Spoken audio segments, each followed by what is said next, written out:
Bonsoir à tous. D'entrée, nous nous excusons pour ce retard observé dans le démarrage de cette émission dû aux aléas du direct. Alors, bienvenue au décryptage, un exercice auquel nous nous prêtons tous les soirs avec notre consultant politique Agapit Napoléon Maforitkan. Ce soir, il s'agira de mieux comprendre les implications des déclarations du discours du président Patrice Talon et d'analyser en profondeur les différents plateau de ce dimanche, c'est politique. Bonsoir à vous, Agapit Napoléon Maforitkan. Bonsoir Maël, bonsoir à tous nos téléspectateurs sur les différentes plateformes de la chaîne. Les débats de cette matinée se sont inscrits dans le cadre du message sur l'état de la nation prononcé par le président Patrice Talon. Ces déclarations ont suscité divers échanges, notamment sur le plateau de l'entretien qui a accueilli la ministre conseillère de l'enseignement supérieur et de la recherche scientifique, le docteur Sedami Medega Faglar. Sur le plateau de l'hebdo, les éditorialistes également ont discuter de ce discours et par rapport au ton ferme adopté par le président, les invités l'ont diversement apprécié en rappelant que c'est une mise en garde contre toute forme d'opposition quand bien même le message du chef de l'État reste voilé. Alors, Agapit Napoléon Maforitkan, concrètement, avec le recul, est-ce que ce ton ferme du président n'est pas en décalage avec ce que devrait être un message sur l'état de la nation?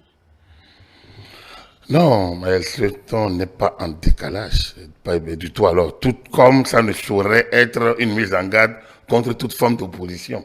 Parce que j'ai entendu, ça ne peut pas l'être. Et le président, dans son discours, a salué le rôle du Parlement, hein, et les tendances et la qualité des débats avec toutes les tendances qui s'y adonnent, qui s'y expriment. Donc, quand on parle de tendances sensibilisées, il y a l'opposition. Donc, le président ne peut pas être en guerre contre l'opposition. Et il n'a pas été en guerre contre l'opposition. Donc, son ton ferme n'est pas contre. Lorsqu'il parle d'un passé honteux, on ne parle pas de l'opposition, ça. Lorsqu'il parle de remise en cause, lorsqu'il parle d'usurpation du pouvoir, on ne parle pas de l'opposition. L'opposition n'a pas usurpé un pouvoir.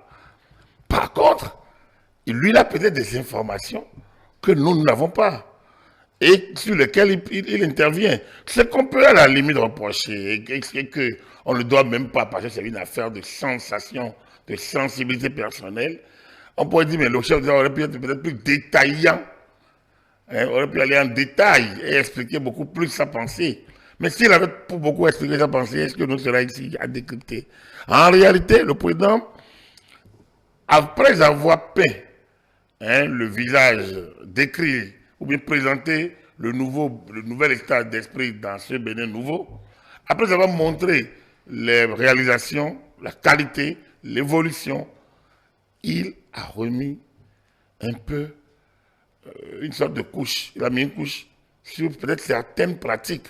N'oubliez pas qu'en 2024, nous avons eu cette tentative, ou bien ce complot, qui a été arrêté par nos forces de défense, de sécurité, forces de sécurité.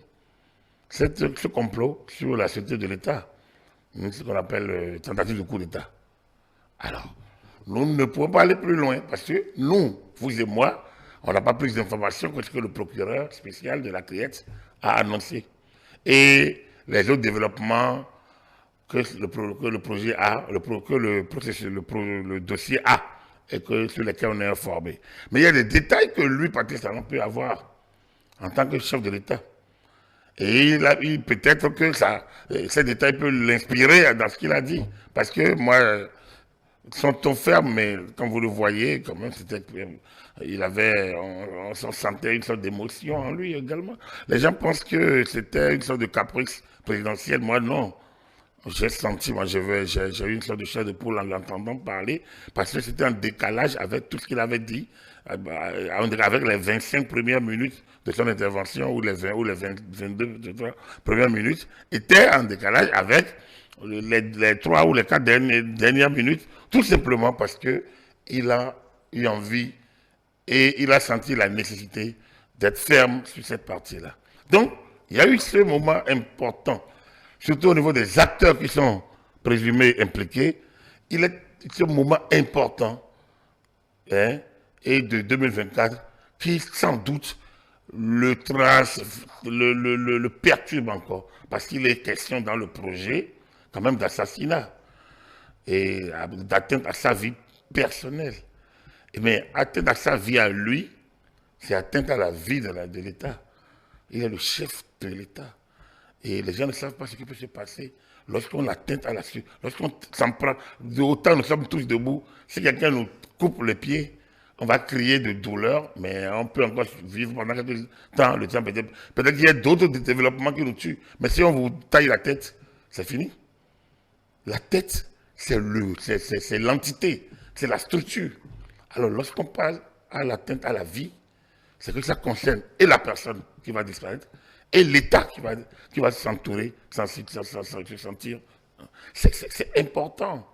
Et lorsque vous regardez la qualité des personnes présumées coupables, donc des personnes présumées impliquées dans le système, mais vous sentez la proximité, la confiance, et donc le sentiment de trahison. Il y a un certain nombre de choses qui peuvent perturber un homme, soit-il chef de l'État. Donc, est-ce que c'est de ça qu'il parle? On ne le sait pas. Mais il en aurait parlé légitimement parce que la vie de notre démocratie aurait pris un coup. Un tournant aurait été... On aurait eu un tournant à ce moment-là que peut-être vous et nous, on ne serait plus en train de parler sur ce plateau-là, par exemple. On ne le sait pas. Donc, il y a de quoi ça perturbe. C'est pas un caprice. Donc, ça, c'est important. Ensuite, lorsqu'on quitte ce champ, qui est quand même un champ important, comme je l'ai dit, au regard de l'ampleur de la gravité des faits, de leur impact sur le devenir du pays et de la qualité des hommes en cause, il y a de quoi frémir. Si on change de camp, oui, le chef d'État a mis en garde. Il n'y a pas de retour en arrière. On a déjà atteint un point de non-retour dans le processus dans lequel nous sommes. La démocratie.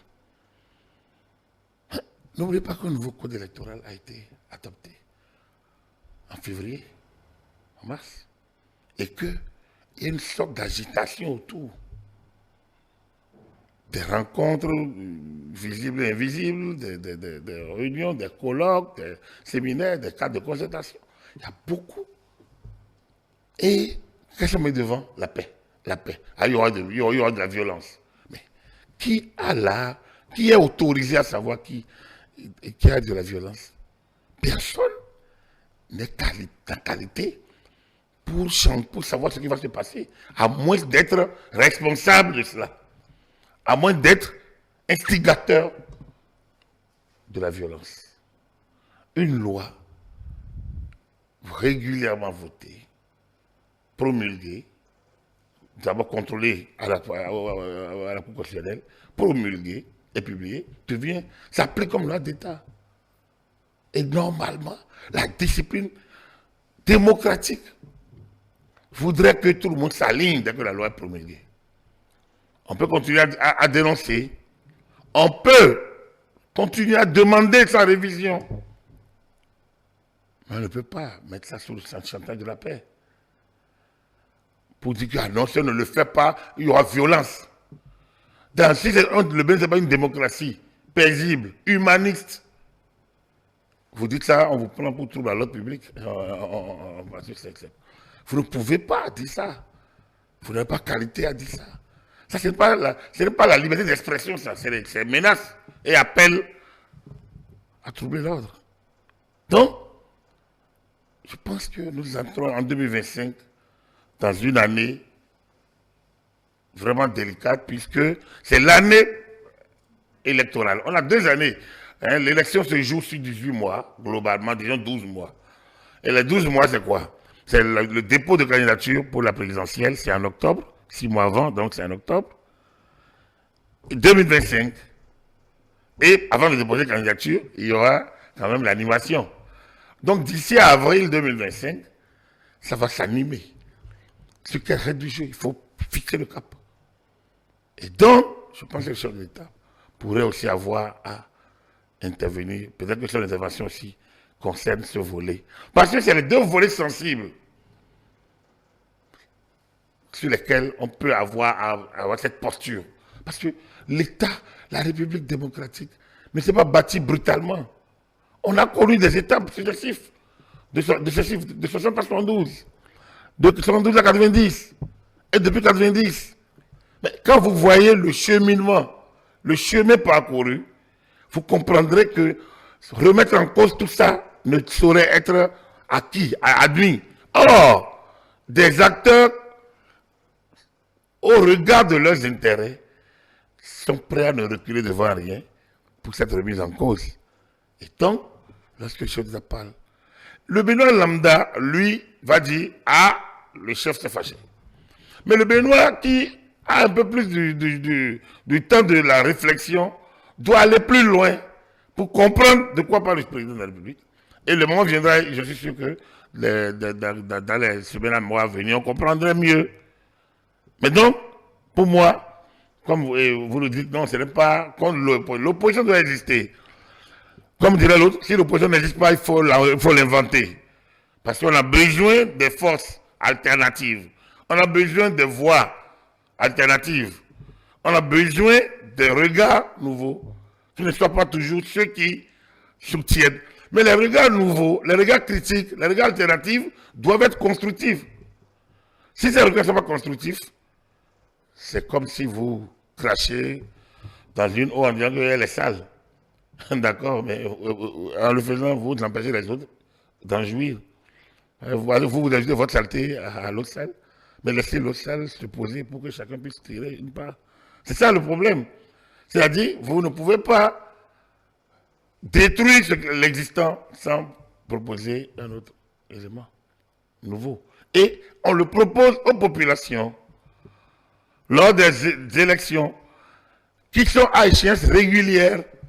Et lorsqu'une élection est terminée, il y a quelqu'un qui est là, il gouverne. Et vous vous contentez de vous l'opposer. Pas en bloquant les institutions, mais en proposant de nouvelles alternatives. En proposant des voies alternatives. Et c'est la population qui apprécie. Et c'est cela la démocratie. Autre manière de fonctionner ne l'est pas. Voilà. N'oublions pas, Agapé Napoléon Maforican, que le président, dans son discours, a parlé de tout râlement, un mot assez fort. Et on se demande qui pourrait bien râler dans une république où le chef de l'État se sent quand même confiant de son action. C'est vrai que, bon, vous devez garder le râlement. Bon, ça c'est peut-être c'est un lexique qu'il va falloir aller voir de plus près. Dans ce contexte purement président.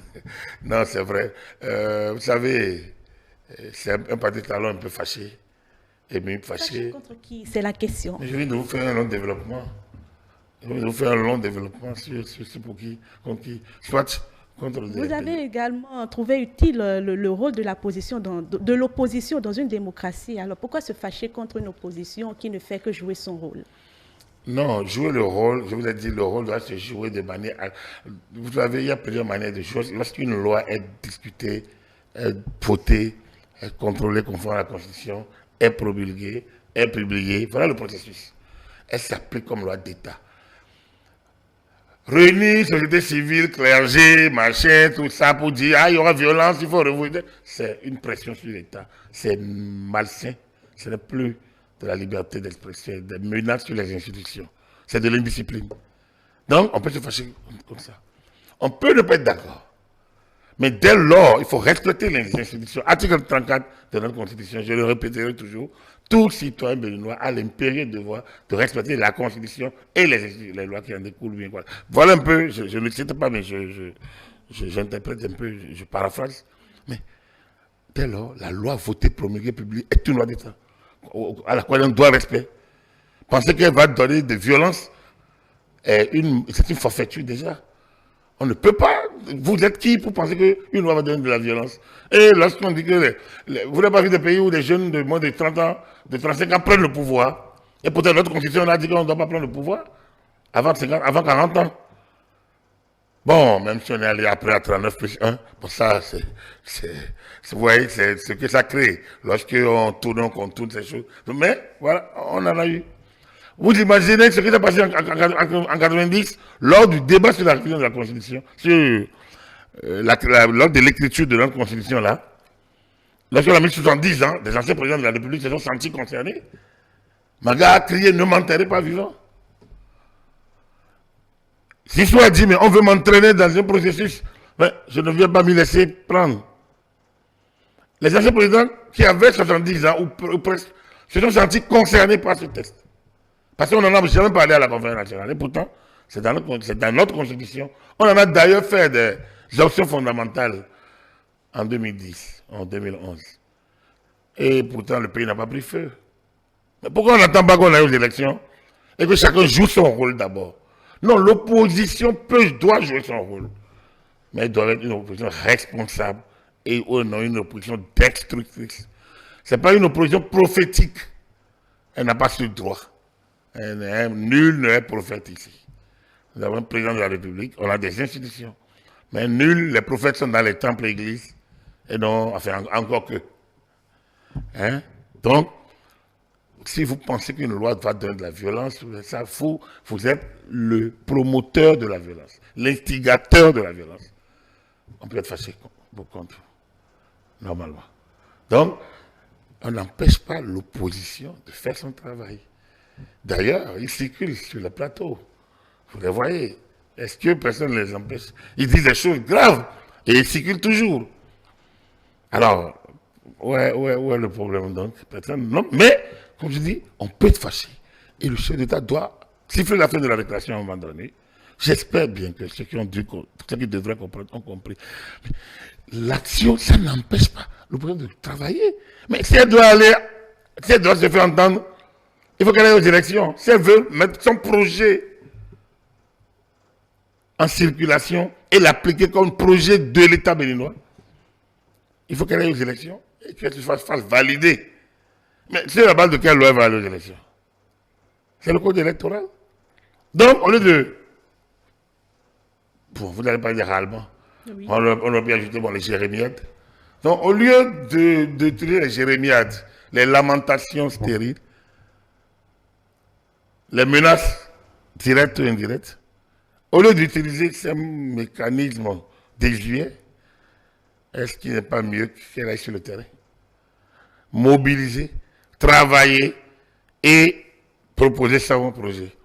Aujourd'hui, à 1 an des législatives, est-ce que vous connaissez le projet de l'opposition? Faire partie talon, restaurer la démocratie, libérer les prisonniers politiques, faire rentrer les exilés. C'est des incantations, sans lendemain. Puis il y a de la démocratie, c'est au nom de ça qu'eux, ils existent.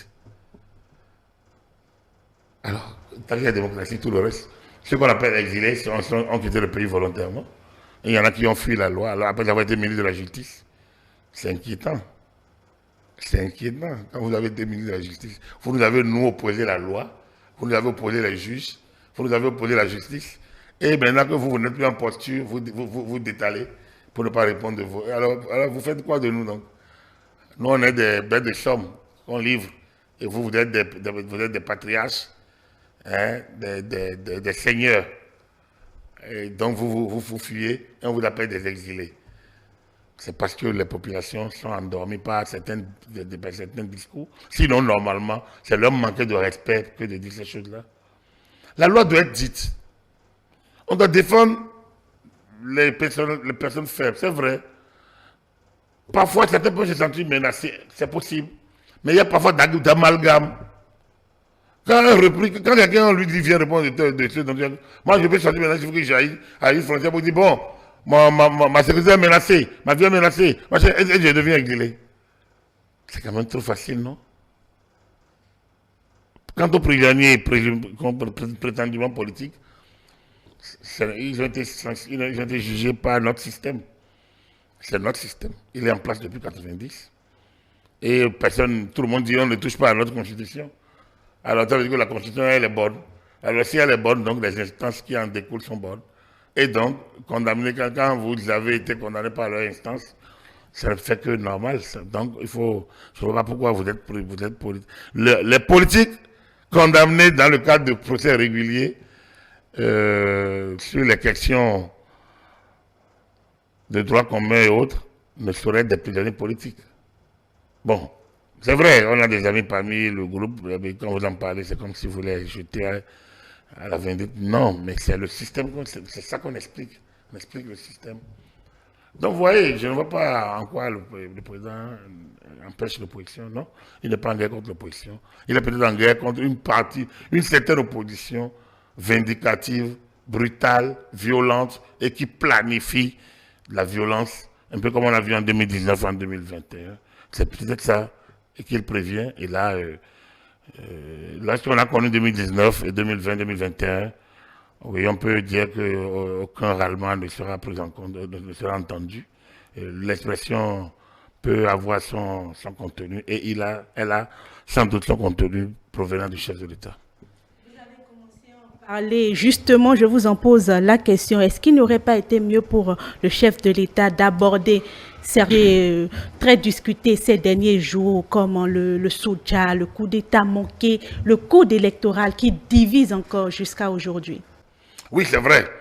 C'est vrai. S'il y a des choses sur lesquelles on devrait peut-être... Personnellement, s'il y a des éléments qu'on aurait aimé entendre, c'est peut-être un peu qu'ils nous parlent un peu du code, du nouveau code, et de nous répéter, peut-être de le dire clairement que la réforme du système partisan est irréversible et que ce code s'appuie sur cette réforme. Bon, une certaine autre pédagogie, mais bon, on ne l'a pas eu. C'est un choix de synthèse. C'est un choix de synthèse. On aurait eu ça. Ça aurait pu s'ajouter au texte, que ça lui aurait peut-être donné un contenu plus solide. On n'a pas entendu ça. Pas plus qu'on n'a pas entendu effectivement la tentative. Mais c'est pour ça que je dis cette dernière phrase.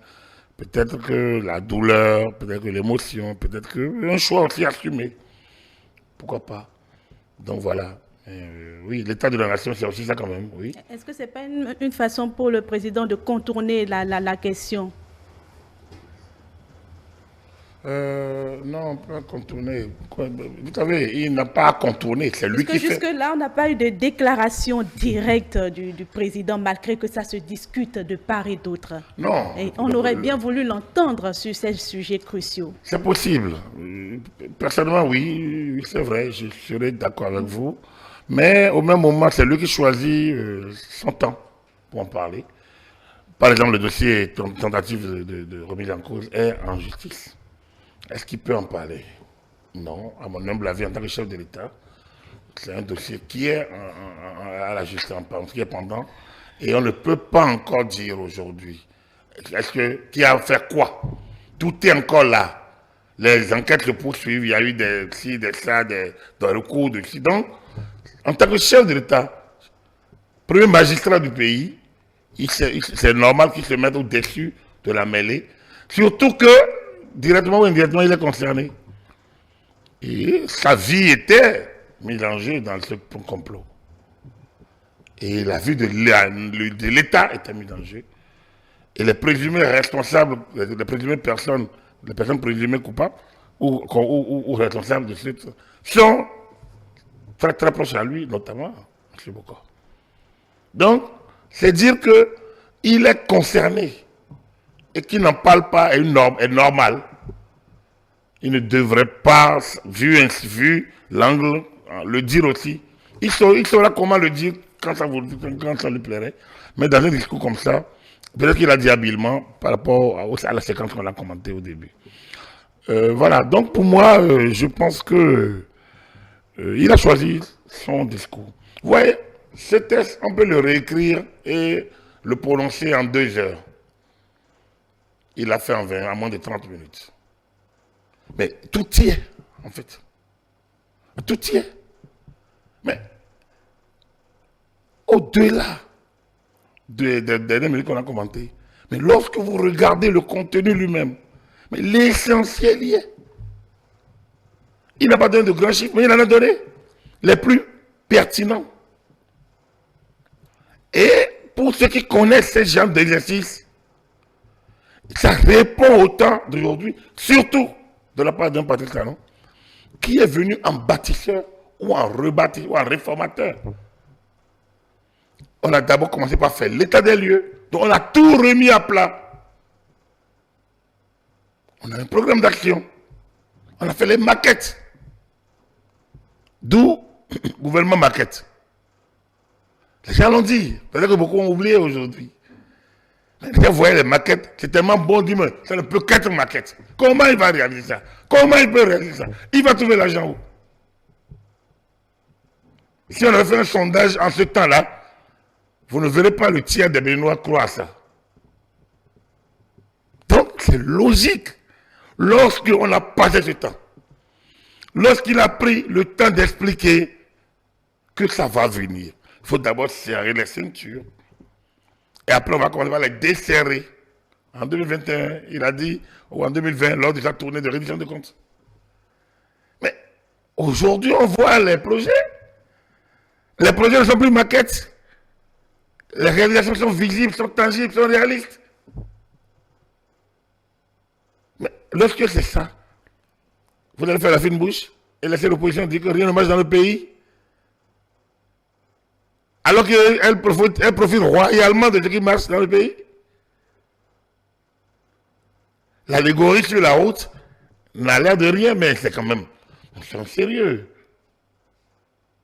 La route du développement passe par le développement de la route. Aucun développement sans l'infrastructure. Imaginez lorsqu'il y a eu les détroits, les canaux, le canal de Suez et son impact dans les liaisons.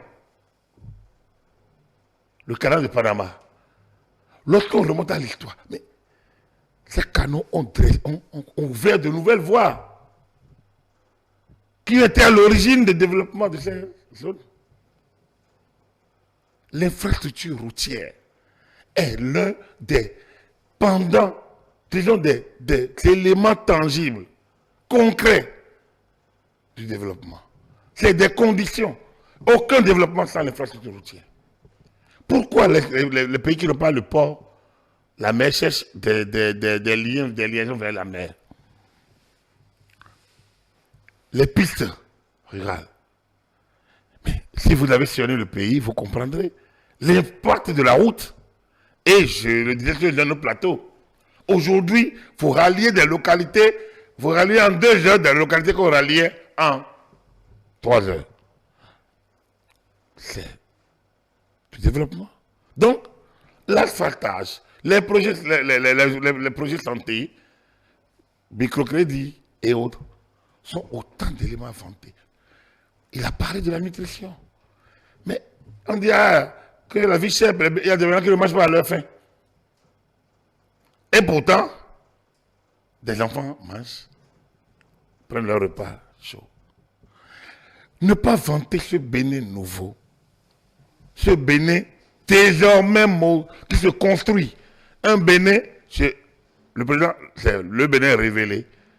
On dit, mais ce Bénin qui se révèle de jour en jour désormais, par son tourisme, le développement de l'industrie touristique, qui est l'un des atouts de ce gouvernement.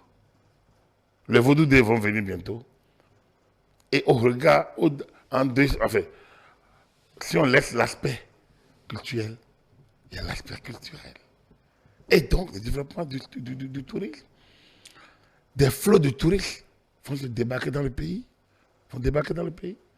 Et ça, c'est pour le Bénin. Cotonou, aujourd'hui, l'une des villes les plus propres d'Afrique, ça ne faut pas votre ego. Ainsi de suite. Donc, c'est dire que lorsqu'on a peiné, lorsque contre vents et marées, on a travaillé à cela, on a conduit à cela, on a cru à cela, et en tant que chef d'une équipe qui a travaillé pour cela, il est normal qu'on en vante les mérites.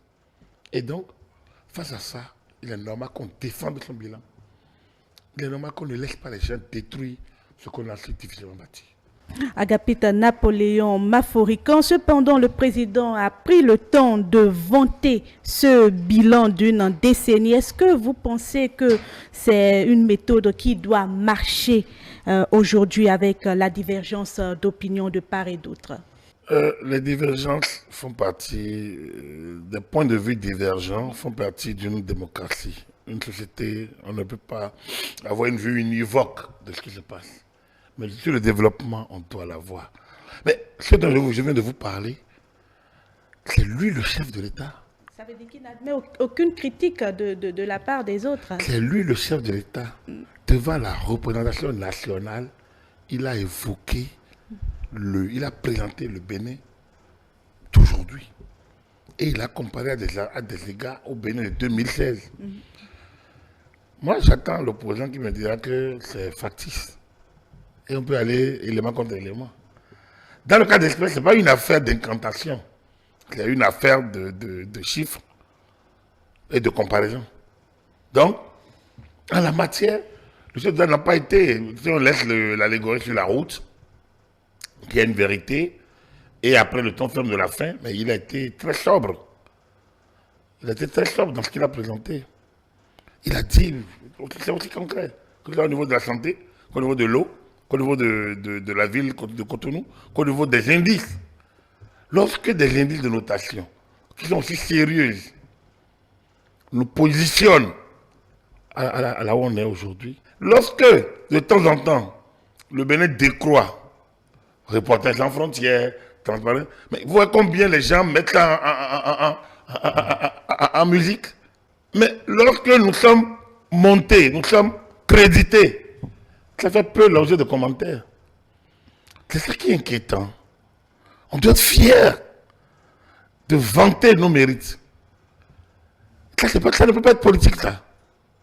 Ça n'a rien à voir avec la politique. Ça a à faire avec la fierté nationale. C'est pour ça que lorsque l'équipe nationale joue dehors, c'est pour ça que lorsque nos militaires sont sur les champs étrangers, nous devons être mobilisés comme un seul peuple, une seule nation, pour être en harmonie avec eux et les soutenir. Parce que c'est la couleur, c'est ça la valeur des couleurs nationales, de l'hymne national, des sceaux nationaux. C'est ça. Si on n'a pas cette notion de couleur, d'hymne, quand l'hymne national résonne, ça ne vous fait rien, c'est qu'on peut questionner votre nationalité de Béninois. Hein? Désolé. Si comme l'hymne national frémit, on entend l'hymne. Vous ne sentez rien. Donc il y a quelque chose qui vous manque. Ça, c'est concret, ça. C'est ça, le Bénin. Quand vous voyez flotter notre drapeau, ça ne vous dit rien. Quelque chose vous manque. C'est pour ça que les acquis sont les acquis des Béninois. Les routes. Est-ce qu'on regarde ce qui passe là-dessus? Combien d'opposants, combien de mouvanciers? Nos marchés modernes, est-ce qu'on voit combien de mouvanciers vendent dedans? Donc, celles qui vendent dedans sont tous talons, sont tous Moël Bennett, Relation nationale, UPR, UBR. Vous êtes sûr? C'est le marché pour tout le monde. Et ceux qui vont y acheter, quand il pleut, qui sont désormais, ils n'arrivent pas de commencer à faire le marché, et dès qu'il pleut, les dames elles sont épanouies.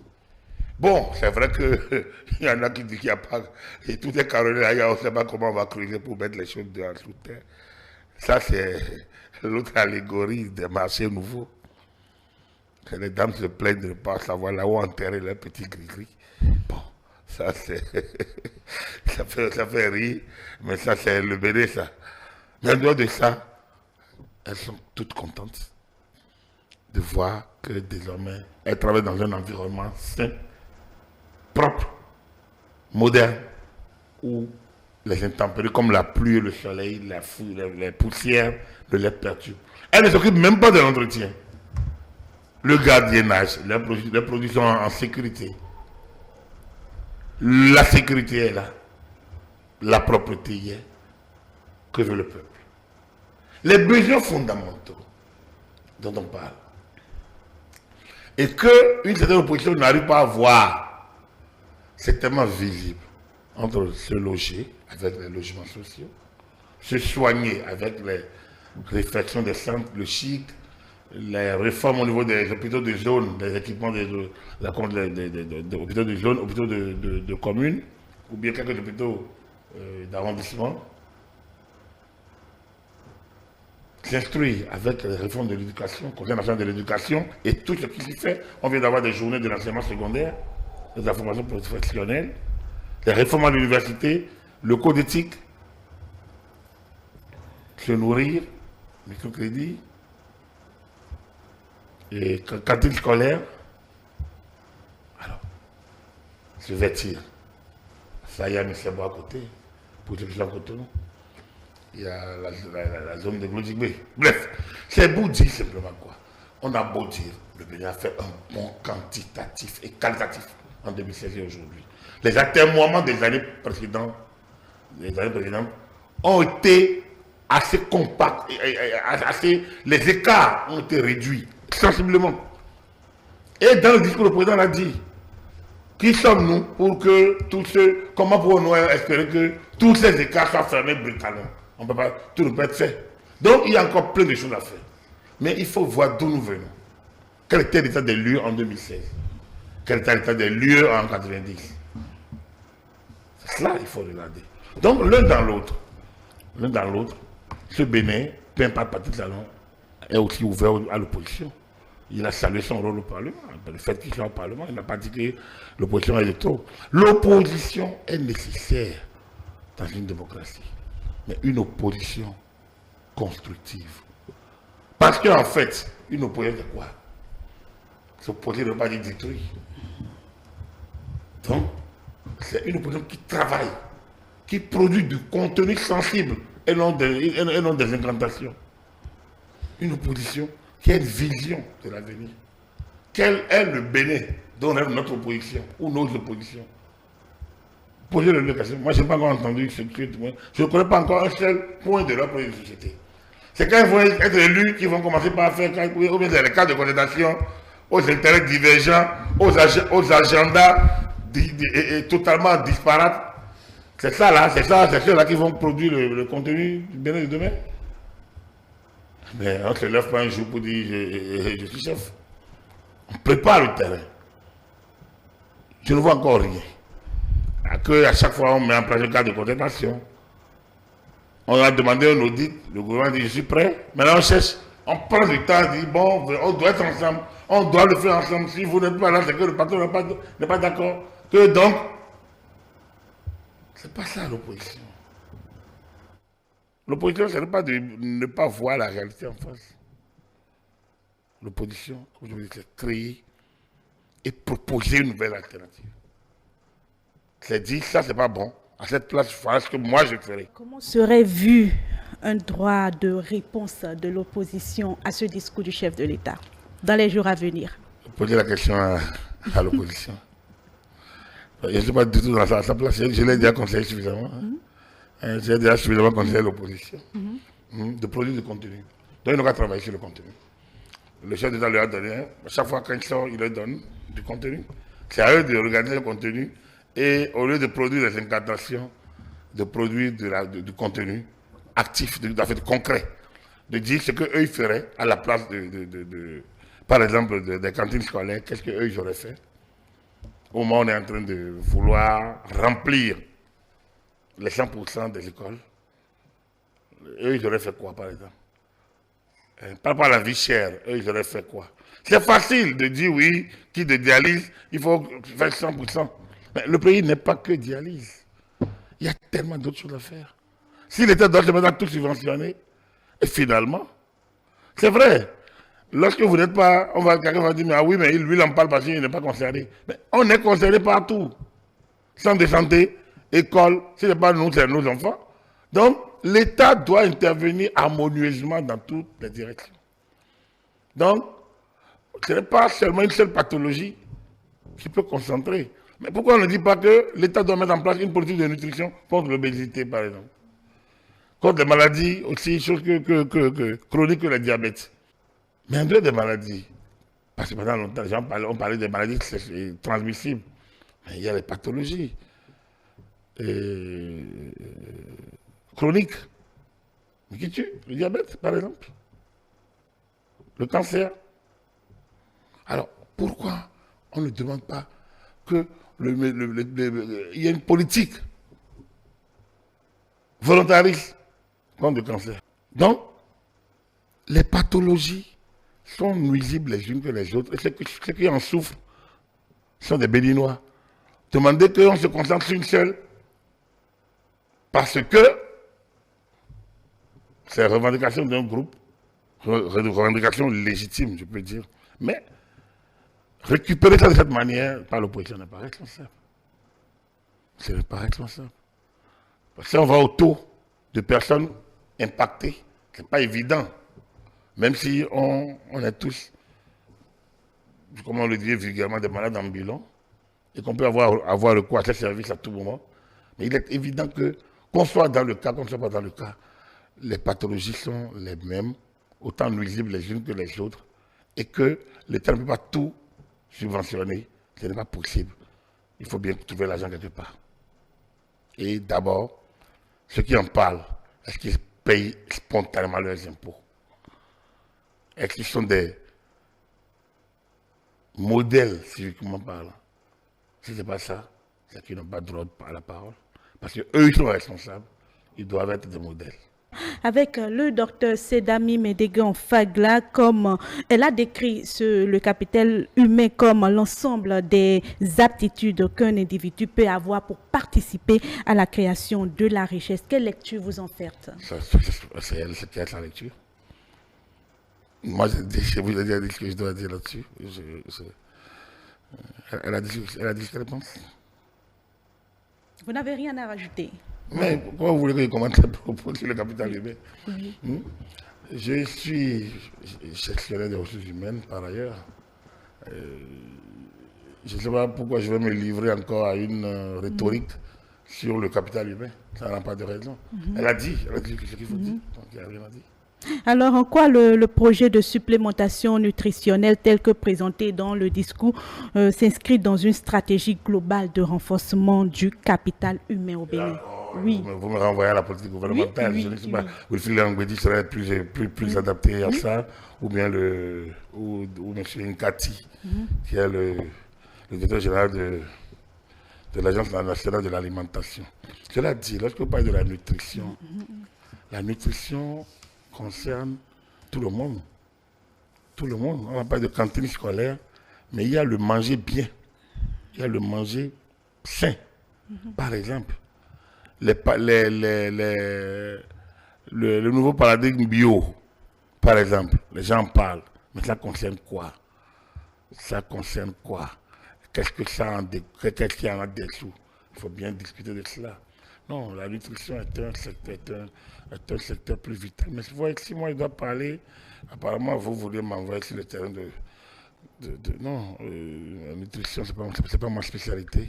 Si on doit parler tout simplement du capital humain, on parle de la santé. Pour moi, c'est l'éducation d'abord. J'ai déjà évoqué le secteur de l'éducation. Je vous ai évoqué les cinq secteurs vitaux. Et donc déjà, nous avons fait le tour. Alors, si on prend un secteur comme l'éducation, vous ne voyez pas, les journées de lancement secondaires qui viennent d'avoir lieu, mais nous ont montré quand même les efforts que le gouvernement fait en la matière. Nous avons parlé, on a parlé les certificats de qualification professionnelle, mais on en parle très peu. Mais c'est une révolution dans le monde professionnel, artisanal, parce que les gens, ils ont la science, ils ont la compétence, ils n'ont pas le diplôme. Et ils apparaissent comme des illettrés. Oh, l'illettré, c'est en français. Ce n'est pas ni l'intelligence, ce n'est pas le gars qui n'a pas de qualification. Et d'ailleurs, parfois, le fait d'apprendre sur le tas vous confère plus de compétences que ceux qui apprennent de façon livresque. Ça dépend de votre tempérament et de votre capacité de capitalisation. Donc, les certificats d'aptitude ou bien de qualification professionnelle sont pour moi l'une des inventions, l'une des trouvailles, l'une des solutions du Bénin révélé, donc de la gouvernance Patrice Talon, au problème professionnel, au problème de qualification professionnelle. Et donc, l'impact c'est d'amener les artisans, les personnes concernées, à se reformer, à se perfectionner, à se maintenir dans la dynamique d'une constante évolution professionnelle. Ça n'enlève de rien, mais c'est important. Pour ça, on peut en parler et en parler longuement. Tout comme on peut parler, par exemple, on peut parler du secteur de la santé. On a parlé de chic. Mais moi, je ne veux pas m'attarder seulement sur le chic, mais je vais évoquer les spécialités.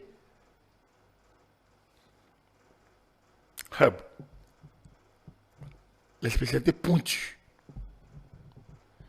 qui vont s'y installer et qui vont nous empêcher, nous permettre de capitaliser les moyens et d'avoir l'expertise à côté que de faire évacuer des personnalités qui pour la plupart décèdent en revenant et on renvoie plein de sous dans ces pays. Il y en a dont le cas s'aggrave pendant qu'on fait les formalités d'évacuation. Avec le chic, ce temps de formalité va se réduire parce qu'il n'y aura plus de formalités à faire, de visites, de machins, de trucs, pour pouvoir si la personne peut tenir le vol. Bref, ce n'est pas facile d'évacuer une personne. Aujourd'hui, on a le chic. Et comme j'ai entendu quelqu'un de l'opposition dire, mais le chic, c'est pas quelle bourse? C'est pas un hôpital de base. C'est pas un centre de santé communal, le chic. C'est un hôpital de référence. Tout le monde en France ne va pas à la petite salpêtrière, ni à l'hôpital américain de Neuilly, ni à l'hôpital militaire de Percy-Clamart. Tous les Français n'y vont pas. Le Français moyen ne va pas là. Donc les gens cessent de nous rabâcher les oreilles. Cet hôpital de Caravi n'est pas construit pour être l'hôpital public pour du commun des mortels. Parce que l'État s'affaire au même moment à rendre les hôpitaux, les centres de santé fonctionnels du point de vue équipement et du point de vue personnel. Donc le cycle n'a pas pour vocation l'abandon des autres centres. Et si vous suivez les conseils des ministres, de manière constante, vous allez voir les efforts que le gouvernement a fait. L'année dernière, lors du discours sur l'état de la nation, le chef d'État a pris des engagements, a parlé des projets en matière de construction des centres de santé et de l'équipement, de leur modernisation. Et c'est en cours. Donc, Caravi n'est que, c'est peut-être la vitrine internationale. Mais à l'interne, tous nos hôpitaux départementaux, les hôpitaux de zone font l'objet d'une attention particulière. Dans le domaine de la santé, voilà. Et si on va, je ne sais pas, des infrastructures, on a parlé des microcrédits. Dans tous ces aspects, ces éléments sont tangibles, visibles aujourd'hui. Je parle des marchés. Alors, on n'a pas besoin d'autres schémas pour comprendre que nous sommes dans une dynamique qu'il faut maintenir. Votre travail, et chaque Béninois est appelé à cela, maintenir la dynamique. Maintenir la dynamique, ce n'est pas d'ouvrir la voie à des aventuriers. Maintenir la dynamique, c'est déjà travailler à ce que ceux qui sont acteurs de ce processus depuis 2016 continuent le travail d'une manière ou d'une autre. C'est cela, maintenir la dynamique. Donc, là, nous rentrons dans le nouveau Bénin, c'est-à-dire le Bénin d'après 2026. Et pour que ce Bénin d'après 2026 soit certain et maintienne que nous soyons sur la même dynamique, comme je l'ai dit, il faut travailler à ce que des aventuriers ne reviennent ou ne reprennent position pour lancer de nouvelles aventures dont les lendemains sont incertains. De 2016 à aujourd'hui, il y a eu des sacrifices qui ont été faits, il y a eu des efforts, il y a un construit. Faut-il remettre en cause ça? Vous pouvez revoir ça aussi dans les dernières minutes de l'intervention présidentielle. Il faut peut-être analyser ça aussi de cette manière-là. Dire que Personne n'empêche personne d'intervenir. Mais il y a désormais une balise. Je pense qu'on a retrouvé notre chemin. On a tellement erré que lorsque vous avez fini par retrouver votre chemin, votre boussole, il faut travailler à le garder. Il ne faut pas se faire harakiri. Cette dynamique que vous évoquez, nous sommes en train de briser petit à petit le mythe de la rupture qui au départ était considéré comme ne pouvoir servir qu'à une partie on va dire à ceux qui sont au gouvernement et proches du président Patrice Talon. Non, ceux qui avaient pensé que la rupture servait à ceux-là, ils n'ont pas tort. Dans 1000 ans, les gens penseront toujours ainsi. Mais un système vient avec son équipe. Mais on dit profite. Mais on dit bah, ceux qui réfléchissent. Qui réfléchit? Le système est arrivé avec des personnalités, des gens qui travaillent, qui réfléchissent. Donc, doivent être ceux qui sont là. Je ne sais pas ce qu'on veut. On veut que, bon, on aille amener des gens, des opposants. Vous allez venir comme président de la République, votre directeur de cabinet, c'est un opposant. Et votre secrétaire particulier sera quelqu'un qui vous a brisé. Non, quand même. On ne travaille qu'avec des gens qui ont la confiance. Ou des gens qui ont la compétence. Mais à deux compétences, il y a le volet confiance. Donc, ceux qui ont pensé ce temps-là, pour dire, bon voilà, la retraite, on profite qu'à. Je dis, est-ce qu'elle est marché? Est-ce que pour avoir voix au chapitre, on a demandé à quelqu'un d'amener sa carte de parti? On aurait entendu sur les réseaux sociaux. On n'a pas entendu ça. Les centres de santé dont j'ai parlé, est-ce que pour bénéficier des soins, on monte la carte du parti? Ou bien on regarde votre cicatrice raciale? Ou bien on regarde votre religion? Alors, pour profiter des villes asphaltées, des microcrédits, des nourritures, de repas chauds, de la cantine scolaire, est-ce que l'origine des parents ou leur appartenance politique? Alors, s'il n'y a pas ça, ouais, de quoi on se plaît? Il y a beaucoup plus de la rhétorique,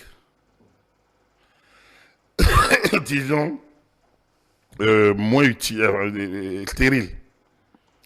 On a l'habitude d'attaquer au lieu de critiquer. La critique doit être constructive. Je ne suis pas d'accord avec ce modèle. Parce que si moi j'étais là, on aurait fait ci, on aurait fait ça. Si vous produisez comme ça, demain, c'est projet comme projet. Mais si vous attaquez ce que les gars font, vous n'emportez pas. Les populations, elles sont contentes. Sillonnez et observez. Allez regarder autour de l'Amazon, de Bioguerra, de nos places publiques dans les communes. Vous allez voir comment les populations sont contentes. Les populations, elles comprennent. Elles voient ce qui change. Elles voient ce qui a évolué. Elles voient où nous allons. Elles ne sont pas bêtes. Alors, ceux qui passent le temps à faire de la rhétorique, de la désinformation, de l'intoxication, demain ils vont dire, ah, on nous a volé notre victoire. Ah non, on avait 70%, mais on a... Parce qu'ils n'ont que ça. Ils vont décrier un parlement prétendument monocolore. C'est connu, hein, le lexique. Ils en veulent quoi? Pour ou contre? Quand le Brésil joue contre le Bénin, on ne va pas demander que le Bénin présente 16 joueurs contre 11 Brésiliens. C'est pas ça, non? Lors de la Coupe du Monde, toutes les équipes, que ce soit de chapeau 1, chapeau 2, chapeau 3, chapeau 4, jouent avec le même nombre de personnes et les mêmes remplacements possibles. On ne dit pas que parce que vous êtes une grande équipe, vous aurez moins de chances. Et pourtant, c'est comme la Coupe du Monde. Et c'est depuis 33 ou 30, c'est les mêmes qui gagnent. Est-ce qu'on a déjà 10 pays qui ont gagné? Parce que c'est la compétition. C'est comme les élections. C'est une compétition. Soit vous êtes efficace, vous arrivez à convaincre, vous gagnez. Soit vous n'arrivez pas à convaincre et vous êtes sur le carreau. Il n'y a pas une compétition où on dit, bon, et majorité présidentielle, restez de côté. Et à l'opposition, toi, mets devant toi, mets devant d'abord. Et maintenant, majorité, commencez parce que vous êtes plus majorité, vous êtes proche du pouvoir. Ça n'existe pas. Une opposition doit se battre pour gagner le pouvoir. Il doit se battre et non bavarder. Si elle ne se bat pas, elle ne gagnera pas le pouvoir. Et si elle ne gagne pas, elle ne va pas au Parlement. Si c'est les formations proches du gouvernement, elles seront là. Et il n'y a pas de couleur au Parlement. C'est quand une fois les gens élus qu'on parle de majorité-minorité. Le Parlement n'a pas de couleur. Le Parlement, c'est élection libre et transparente, plurielle. A-dit, les textes sont faits pour les mêmes. Si vous êtes incapable d'aller au Parlement, c'est que vous êtes incapable d'aller au Parlement. Si vous êtes incapable d'aller dans les assemblées locales, c'est que vous êtes incapable d'y aller. Alors vous devez prendre votre mal en patience et attendre que le temps soit meilleur. C'est-à-dire, si 2026 ne vous sourit pas, travaillez pour 2031. Voilà le problème. Il n'y a pas d'autre moyen, et le chef d'État a été clair, c'est irréversible, il n'y a plus d'autre moyen d'atteindre, de gagner le pouvoir que ce que nous avons là. Alors, c'est un choix à faire, Maël. Ou alors, les gars travaillent à occuper le terrain et à faire l'alternative, à faire passer le mot d'ordre. C'est la même loi qui va se... c'est la même loi qui va être opposée à chacun. Alors donc, quand même, si c'est la même loi, dans les 24 circonscriptions électorales, pour les députés, si c'est la même loi dans les 77 communes et les arrondissements, villages et autres pour les élections locales, mais c'est le meilleur qui gagnera. C'est le meilleur qui gagnera.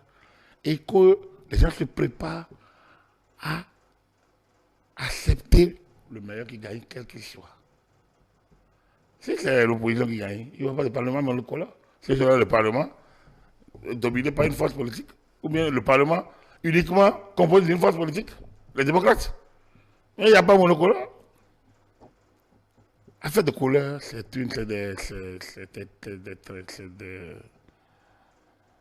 comment j'appelle ça? Je trouve que c'est mauvais perdant. C'est pas faire, faillir. C'est pas faire. On ne joue pas bien. Et on dénigre les autres. Voilà, il faut travailler. Un seul mot, travailler. Travailler et travailler. Vous avez notre constitution, vous ne voulez pas qu'on y touche, donc les institutions sont bonnes, donc le système est bon. S'il est bon, alors travaillez pour avoir votre voix au chapitre. S'il n'est pas bon, travaillez à le changer. En quelques mots, qu'est-ce qu'on retient de la posture du chef de l'État à la fin de son discours? Les gens ont travaillé. Lui, il a travaillé dur avec lui et tous ceux qui ont connu, tous ceux qui ont accompagné ce système. Depuis 2016, le Bénin a fait des bons, vraiment énormes, quantitatifs comme qualitatifs.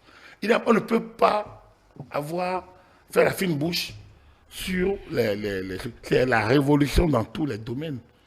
Tout n'a pas été rose, évidemment, mais c'est la révolution à tous les niveaux et du palpable, du tangible, du visible.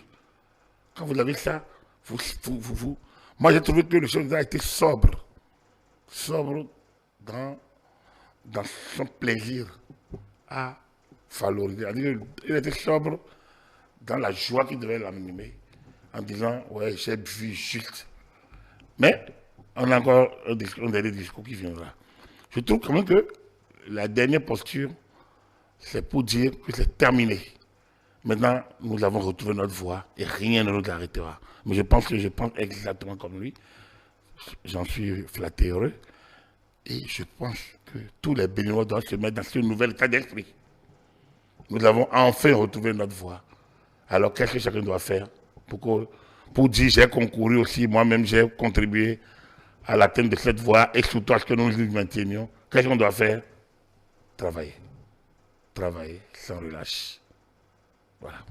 Merci à vous, Agapite Napoléon Maforican. Mesdames et messieurs, nous sommes à la fin de ce décryptage. Le tour ferme du discours de Patrice Talon et la posture que nous avons adoptée pour ce décryptage. Et vous avez écouté le consultant discuter. Le chef de l'État ne s'adresse pas forcément à l'opposition, mais se reconnaîtront qui se sentent indexés par cette déclaration. Merci de nous avoir suivis et à dimanche prochain pour un autre numéro du décryptage avec le consultant politique Agapita Napoléon Maforican. Vous pouvez retrouver cette émission sur l'ensemble de nos plateformes digitales, notre site internet www.etelebenec.com, notre page Facebook ETélé en direct, notre compte Twitter ETélé Live et via notre application iOS et Android ETélé, tout simplement ETélé avec vous pour vous.